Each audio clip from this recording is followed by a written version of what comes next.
Dave Ramsey is just wrong. The shortest distance between where you are and wealth is not income. It is to control of the income that you have and not give it to other people in the form of debt.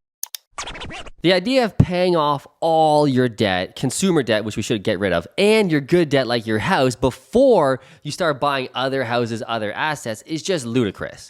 What did you say, nigga?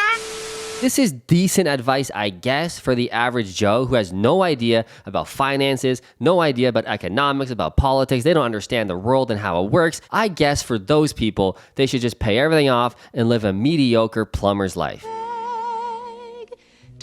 But I got a feeling if you're watching this video, and especially if you're subscribed to the Fruitful channel, hint, hint, subscribe, you're a higher caliber person and you understand what we're trying to do here. And that's live a life of freedom on our terms, and doing it the Dave Ramsey way, the slow way, ain't gonna get you there. So while our buddy Dave wants you to pay off your house, I'm saying that's the last thing you should ever do, and here's why. Now let's talk about something that every real estate investor doesn't want to hear. And that is that your house, your primary residence, is not an asset. Now we can look through history and we know that if you buy a house in a good area and you hold it for 5-10 years, like most people do with their home, when it comes time to sell it, they're making a lot of money. So is it an asset? Is it not an asset? It is an asset over time, over the long term, but in the short term, it's actually a liability. And I didn't want to admit it, but when we look at it on a straight financial sheet, it is a liability. Meaning it's not producing cash flow and giving you income on a monthly basis. It's actually costing you money. Now, the obvious one is your mortgage payment, your property taxes, your insurance, etc. Obviously, right? But there's more to it than that. Houses need repairs. Things come up, things break. You got to replace the furnace, got to replace this, got to do that, got to do the landscaping to keep up with the Joneses. You're paying into this thing, but you're not receiving money, not yet. So an option for people, especially in the time right now where housing is so unaffordable, it's hard to buy a home. People just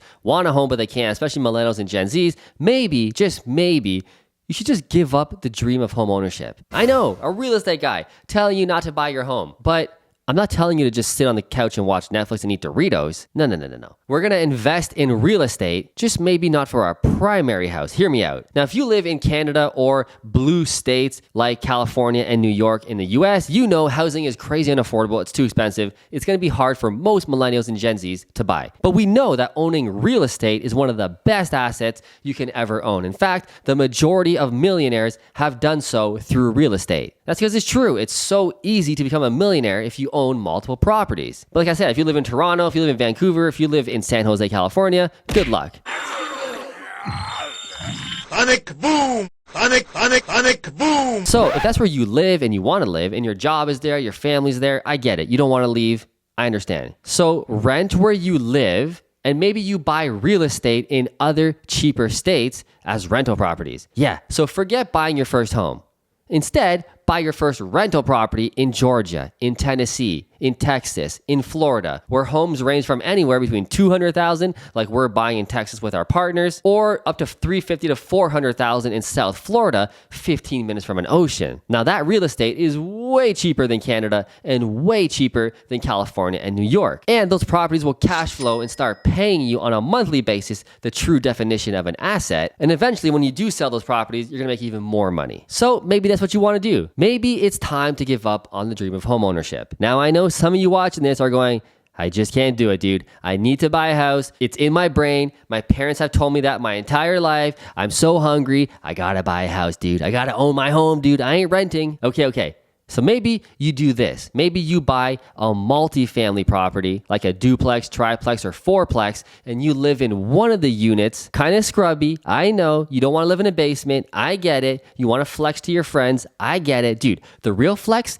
is going to come when you're 35. Trust me. And all your fucking friends have kids and they have a shitty job and they can't change their job now because they have kids. It's too stressful. They can't take that leap of faith. It's too risky. So they work this mediocre job. They live this mediocre life. They have a mediocre marriage because the wife and the husband never see each other because they're so fucking busy taking the kids to soccer and hockey and ballet that they have no time to connect with each other. Dude, The real flex comes when you did the right thing through your 20s and early 30s. You invested in real estate, you bought multiple properties, and now you're getting passive income from everywhere. You don't have to work at all if you don't want to. Now you're a full-time real estate investor. You can work from home like I do, spend time with your kids, spend time with your wife, go on many vacations, buy a winter home in Florida and chill there like I do. That's when the fucking flex comes, when you're 35, boy. Forget about flexing at 24. Grind all of your 20s.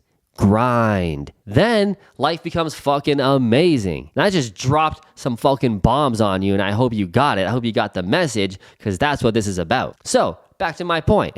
You want a house hack and live in a scrubby unit. I get it. But the other tenants ideally will pay for the entire cost of the mortgage, the property taxes, the insurance, and now your primary house is looking more like an asset. It's paying you. You're living for free. This is going to release so much mental bandwidth and stress of trying to work some shitty job just to pay the mortgage. Now you're a little more free, a little more loose. You can start thinking about investing in more real estate. And if you're really smart and a real savage, you're going to clue into the fact that you need to build your social media branding for the purpose of attracting more money partners to use other people's money now to buy more real estate while you do the work. They bring the money, you hold it for 5 years, you sell it, you split the profits, and you can do that unlimited amount of times because it's not your money. See, that's what I did. I bought my first 2 properties at age 22, and that was it. I had no more money, no more credit capability. No way I was getting another mortgage, not at that young. So I started building my online audience. I started talking about real estate. I started teaching real estate. People were watching these videos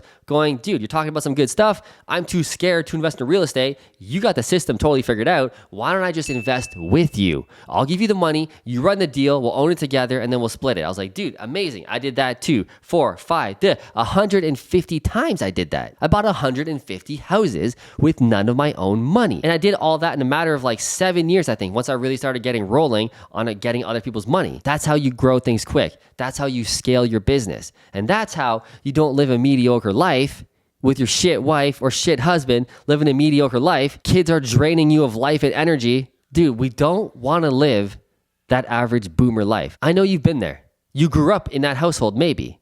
You know what it's like to be tight on money. Mom and dad are stressed out. They work jobs they absolutely hate, but they can't take a risk and start a new career. They're too old. It's too late. They're 37, 38. They got 3 kids. You can't take risks like that now. You take the risks when you're young. And if you are watching this and you are 35 plus and you're in the job that you hate, I don't know what I got for you, dude. It's not over for you. It's going to be way harder. But it's time to fucking jump. Because when else are you going to do it? What, when you're 55? It's way too late then. So if you're stuck, you want to level up more, I got something for you. Check out the pinned comment below. Get my free guides. The guides of how to invest in the US if you're a Canadian citizen. It's so much easier. It cash flows way more. Also get my free guide, Unlimited Cash Lite, where I teach you exactly how to build an online audience, what to say in your video specifically that will turn people to want to partner with you. There's a whole fucking science to this, guys. And I teach it all in that course. And most importantly, check out the Fruitful Insiders Club below, where we meet every single month on Zoom, where you can ask me any questions you want while being surrounded by other like-minded people who also want a better life. It's motivating, it's encouraging,